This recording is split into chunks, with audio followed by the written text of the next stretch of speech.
Morning, everybody. I guess it's still morning. Thank you for inviting me here, Bill Fesling.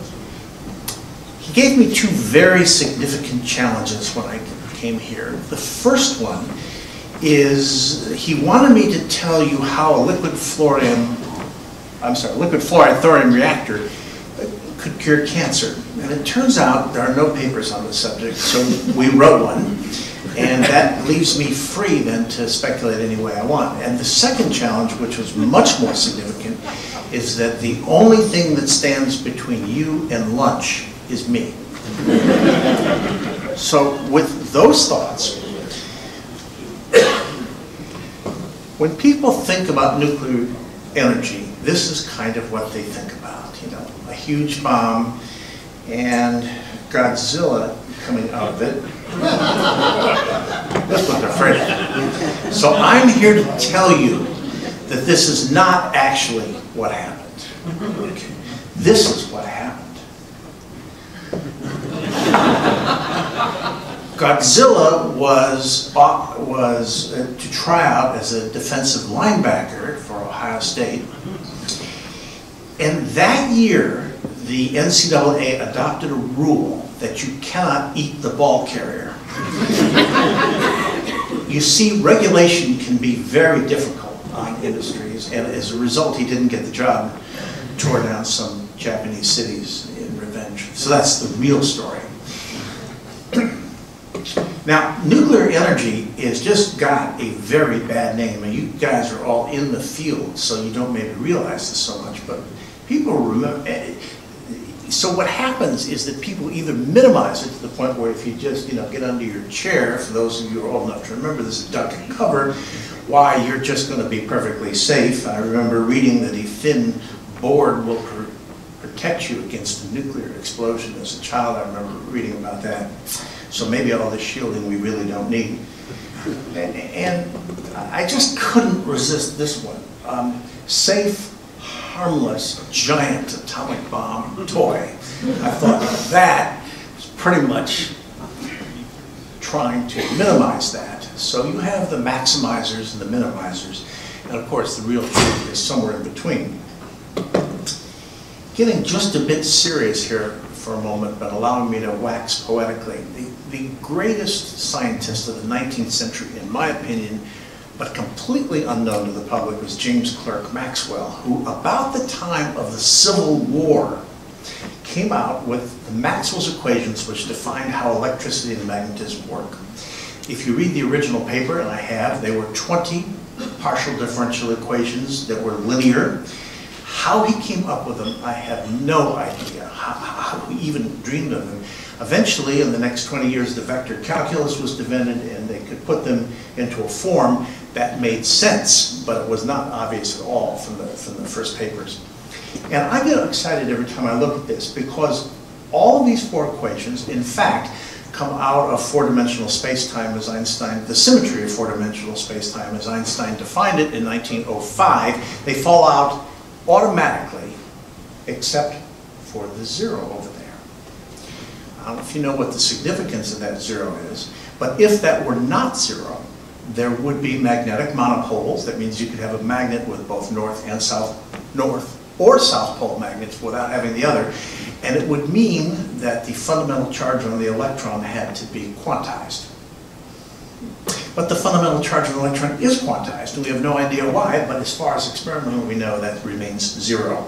So there is a huge conundrum here, and this is completely irrelevant to the talk, but I just can't look at those equations without thinking about those things. As you all know, the electromagnetic spectrum goes from the very, very high end, which they now call gamma rays, but in fact is incorrect. Those are high energy X-rays, down to the very low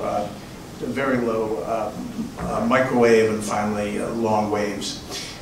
And that is radiation. And we're going to be mostly concerned with this area over here, which are called medical X-rays. Well, having established what medical X-rays is, there's a real question of what are radioactive materials? You know, now that we know how to generate X-rays, what are these? What are alpha rays, beta rays, gamma rays, and so on? And for a while at the end of the 19th century, there was a tremendous confusion between X-rays and gamma rays. It turns out that X-rays are what we build, and gamma rays are what nature builds. And the difference, of course, is that alpha particles can, in fact, be protected by a sheet of paper, and so can beta particles, a thin slice of wood, which is where I think they came up with this in the 1950s, but gamma rays go all the way through and can only be stopped by hard shielding. Now, one of the amazing discoveries at the end of the 19th century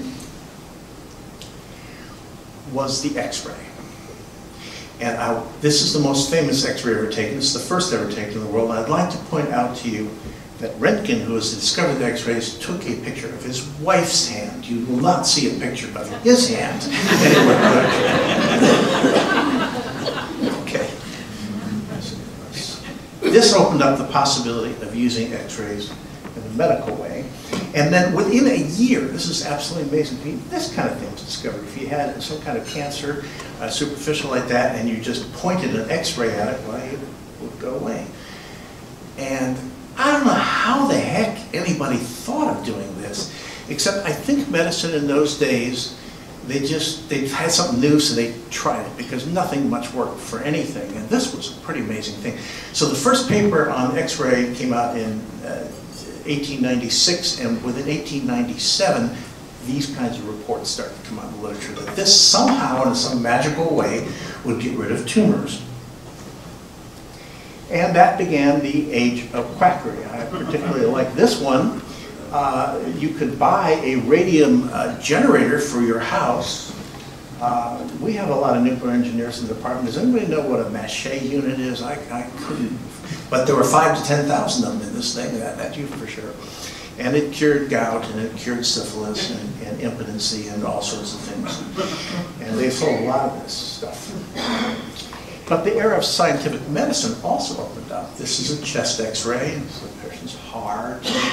These are normal markings in the lung, and this revolutionized medicine perhaps as much as any other discovery. And extremely sophisticated X-rays can be done today. This is a mammogram. You might not recognize it, probably wouldn't make a Playboy pinup in and of itself. And there are these incredibly tiny calcifications on the 20 to 50 micron level that can be picked up on mammograms, and these are very typically signs of extremely early malignancy in the breast, and that's when you want to catch your cancers, when they're very, very early. So mammograms were another use, and a very important use, of radiation in medicine. In the late 1970s and early 1980s, the CT scanner came in, which coupled for the first time the use of radiation and computer programming together, and this is more software than it is hardware, although both are very great. This is an interesting CT scan because it shows the patient, well, you'll have to trust me on this, a lot of lung disease, very severe lung disease, and it shows the cause of the lung disease under an X-ray as well. That is the cross-section of a pack of cigarettes, as you know, you can tell. It is interesting that when I showed this slide to a number of people who are not physicians, they don't see the cigarettes. They know, whereas it jumped out at me almost immediately that that's what was going on. So this guy must have had a pack of cigarettes in his pocket when he was scanned. And the CT scans are cross-sections, this cross-sectional anatomy, the heart over here, and the various blood vessels, and those very damaged lungs there. So radiation has become an extremely important part of medicine. This still doesn't tell us anything about lifters, does it? But we're getting there in my own slow, pedantic way to keep you from lunch. In the 1920s, or even sooner than that, they tried to build machines that could be used for therapy for cancer, and they were called ortho-voltage machines. For the life of me, I do not know why they were called ortho-voltage. To me, ortho means either perpendicular or traditional, and I don't think these machines were either one of those things. But they operated in the 200 to 275 keV range. The reason they didn't go higher than 275 keV is because well, you guys understand this better than I do, but they were apparently flashover. The voltages were too high, the tubes couldn't tolerate it, and as I understand, that's sort of a fundamental limit even today. So it took a new technology to get beyond that. But they did cure some patients with this, and certainly could palliate. In the late 1950s, the Van de Graaff generators that could get up to 1 million electron volts came into being. And there you see a young lady trying it out and seeing what it does to her. And it's kind of fun. They were enormous machines and extremely clumsy to use to treat patients. This is about the time I came into medical school. This is sort of where I began, although I never used a Van de Graaff machine to treat a patient for cancer. The big breakthrough was cobalt. And cobalt-60 was an ideal radiation source because it was almost monochromatic, 125 and 133 keV, MeV, I'm sorry, MeV, I'm sorry.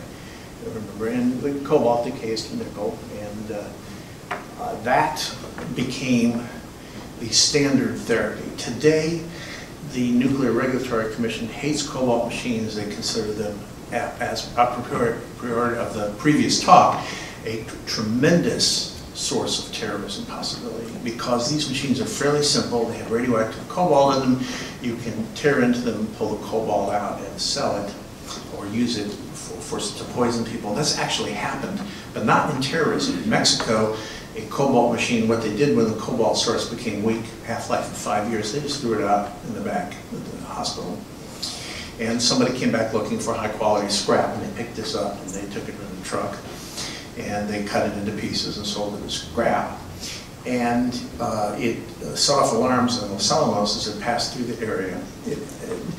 But before they could find out where it went into the General Steel mill production, ended up in chairs that were in restaurants, and people came with Geiger counters all over the world to try to track these down. So this sort of nuclear accidents have happened in the past.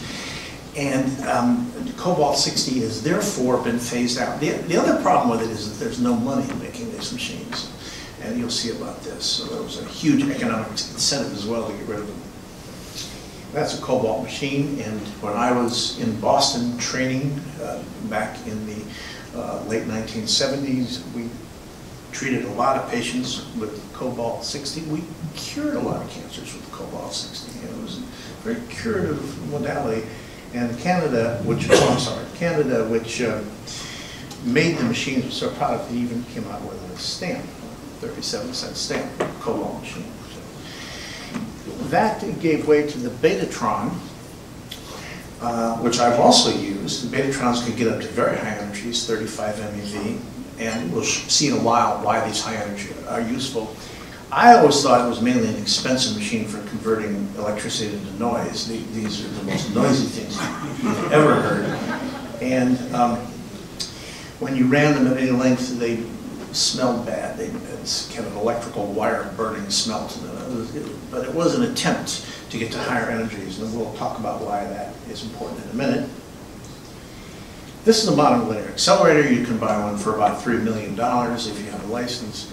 They typically run in the range of 6 to 15 MeV, higher than 15 MeV, and you start to get things like neutron production and radioactive oxygen in the air, and that's not a good thing for the patients or for the therapists who are treating the patients. So that's where the kind of state of the art is right now. Here are just some pictures showing you what can be accomplished. On the left side, you can see a cancer of the larynx, which I believe is on the patient's right side. And there's the before and the after picture, and you can kind of appreciate what that shows. Here is a PET scan of a person with lung cancer, and the very bright white blotches with the squares around them to show you where it is are the before pictures, which show a metabolically active set of cells, almost certainly a cancer. And on the right, you see the same patient after radiation treatment, and that metabolic hyperactivity is gone, and hopefully the tumor with it. Next slide. Here you see a small cancer of the lung treated with radiation therapy, and you see the 6-month follow-up, slide B, and then at 18 months, slide C, and there's virtually nothing left. And in fact, what is left is probably scarring and not tumor at all. And that's a very successful treatment for certain kinds of patients. Next slide. Now, it is possible to use electrons directly and not convert them to X-rays through Bremsstrahlung on a tungsten target, which is what the linear accelerators do. And electron beams have a very definite use as long as you don't have to go too deep. So the great thing about them is they start off, they build up a little bit, and then they die very quickly. So you see the 6 MeV electrons could treat a tumor up to about 2, maybe in a pinch 2.5 centimeters deep, and then it's gone. So anything behind the tumor is not going to get radiation at all. And so that, in certain circumstances, is a very welcome kind of therapy. And here's an example of a person with a very large skin cancer. If you did surgery on this, you would have to take off the right side of his face, literally, and graft him all over the place. It would never look very good. It's a big operation. And with just a dozen treatments, with electron beam, you have a clean face there that looks really very nice. Next slide. There is a way of combining the properties of electrons, which come to a stop at a fixed depth, and the fact that you can go very deep, like X-rays do. And to do that, you need protons, and protons have the ability to do both. The problem with protons, next slide. Okay, first, the value of protons. Here's a melanoma of the eye before and after proton therapy. And this is particularly nice to use protons for this because there's brain behind the eye, and you really don't want to get a lot of high dose into the brain, but you do want to get into the edge of the eye. And here you see a fairly normal image on the right as compared to the left, certainly. The patient has pretty good vision of the right eye, and the alternative would be to take the right eye out. Neutrons have a biologic advantage over X-rays in that they can kill cells that are acidic and that are hypoxic, that is, lack of oxygen. Both things are very problematic for X-ray treatment, which don't do so well with cells like that. The problem with neutrons, though, is that their biological distribution is not terribly good. Their physical distribution is not terribly good. Next slide, please. So here's an example of treatment with neutrons. The patient has a very large tumor in the left neck there, and you can see after neutron therapy, it's gone. So there is a way to combine protons and the good physical control of the dose with protons with the biological killing of neutrons, and that's by using heavy ions. Here is a heavy ion carbon-12 facility in Darmstadt, Germany. And the problem with heavy ions, and by the way, to some extent the problem with protons, is that it takes a wheelbarrow full of cash, which you see there in the lower left, just to make a down payment on the thing.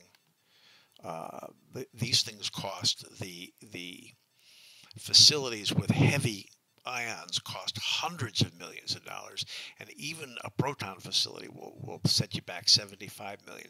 That's a lot of $100,000 bills to pay for that. It is so costly that it is very unlikely that very many hospitals or centers in the world will be able to use this. The attraction, of course, as we said, is this delicious depth dose distribution. There you see the depth dose for a variety of X-ray energies, and the one in black there shows what protons can do, which is pretty neat. And next slide, please. And there you see what alpha particles could possibly do. That is, alpha particles coming in at very high energies literally give almost no dose until they reach the target, then they dump everything into the target, and then after that there's almost nothing. It's a very ideal kind of treatment, but so horribly expensive, so technically complex, that it seems unlikely that we will see them in hospitals in this generation. Next slide, please. So remember when we talked about wanting high energy X-rays, and we found out that nature had provided us cobalt-60 so we could buy rather than build? Question is, does nature make an alpha particle for us that we could buy? A radioactive source, if it were that emitted alpha particles, that we could use for therapy? Well, The answer is yes. But before I talk specifically about those agents, I want to talk a little bit about the use of radioisotopes in general medicine these days. Perhaps the most important one is technetium, which is a gamma emitter, not an alpha emitter, but that is used in perhaps, next slide please, as many as 30 million procedures a year, which is about 1 a second, as somebody pointed out, in the United States. Next slide. Here's a bone scan as an example of technetium use. You can see a cancer in the bone by this method that would be very difficult to turn by any other means. Next slide. Let's go into how a bone scan works. And it works through the use of osteoblasts. These are cells that break down and then build back up the bone. And when they do, they will take in, next slide please, they'll take in technetium for the cell to repair the DNA. Unfortunately, tumor cells are often very low on oxygen. They are like an army that advances without their supplies, and they're often very teetering on the edge of not getting enough oxygen because they're not growing in blood vessels fast enough. So a significant component of tumors are hypoxic. And hypoxic cells don't have much oxygen, and they do not coat the damage, and therefore the cells are able to repair radiation damage. When you blow the you-know-what out of it with a stick of dynamite, it doesn't matter whether the oxygen protects or not. There aren't enough things left. The repair mechanisms themselves have been destroyed. This is if you want to kill something, an alpha particle is the way to do it. And this is what happens. Same diagram as before. The radium-225, for example, would come in and destroy the tumor. Now, the problem with this is delivery systems. It's the same as the military problem. You may have a large bomb, but if you can't put it where you want it, you have, we don't use this term in medicine, collateral damage. Collateral damage in a human being is not a good thing. We have several lawyers in the audience, and they tend to sue collateral damage. That's not good. And having been a cancer patient myself, I'm not crazy about the idea of collateral damage. I can see it from the patient's point of view quite well. If you asked me, and I was asked, we develop antibodies that can home in, for example, to a breast cancer cell and deliver an alpha particle, I would say, you've got to be kidding. In the late 1990s, early 2000s, I sat on panels looking at viral therapy. The idea was to deliver DNA via viral vectors into vectors in the biologic sense into tumor cells, and things weren't going well. One of the really leading people in the country stood up and said, "Our problem is that we don't have a good delivery system. If we had a good delivery system into the tumor, this would work." I said, "Excuse me, but if you had a good delivery system, you wouldn't need your fancy viral vectors. A little rat poison is very cheap. It's $1 a pound, and it would work quite well." So delivery systems are really the issue. So up to, say, 5 years ago, I would have been extremely skeptical of it, but there have been tremendous advances in immunotherapy and antibodies that can deliver it. Some of these are actually in medicine now working. These are called antibody-targeted agents, and in some cases, in particular breast cancer, it's actually been effective. It saves lives. It actually works. And there's lots of stuff at major medical centers to say that what we're doing now is really primitive. And in a few years, this will be much better. And I do sound a little like the fusion talk. I realize that. But this stuff is actually going to happen. And tagging these things with alpha particles would be interesting. At Memorial Sloan Kettering, they've actually done some experiments with this, and with some modest success doing this. But I think the golden age of radioimmunotherapy is here, or just about here. And we are going to need these alpha emitters, and there's no other source for them. So that really is the message that I took on this. So what are we going to do? So I've been talking with Bill and with other people about this. I'm a physician. I don't know the nuclear world. I don't know what it works, but I do know this. Faint hearts do not win the day. Spitting in the wind just gets you wet and it doesn't do anything. It's going to require a massive, concerted, coordinated effort to get the Nuclear Regulatory Commission to start to approve at least the prototype construction. So and forgive me if I'm intruding, you know, people say I don't mean to be pushy, and when they say that, they do mean to be pushy. So I don't mean to interrupt. Well, they've already interrupted. So I don't mean to be pushy, but I'm going to be pushy. I think everybody in this room should join together in a consortium that will work toward the common goal of getting the NRC to approve the use of liquid salt as a coolant and eventually, as we're going to hear this afternoon, as the fuel source.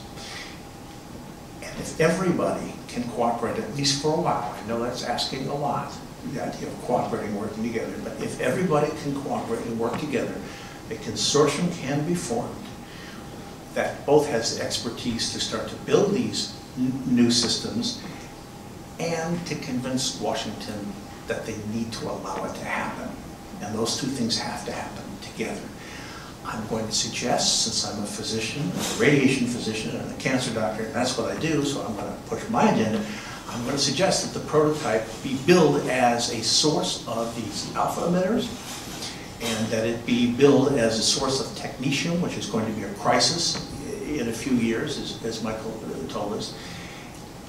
And then, as the prototype is built, you all can learn to do all the various things that you need to do, so as to build a full scale. I'm also going to suggest that the Perry-Nuclear Plant 2, I guess, which was never activated, might be a phenomenal site to get things started. The shielding is going to be at least way better than is needed, which the public would like. So there's a lot of things to be done, I think, but it's going to take the cooperation of every single person in this room to do it. And with that thought, I'm going to open for questions, and then you can have lunch a little early. Okay?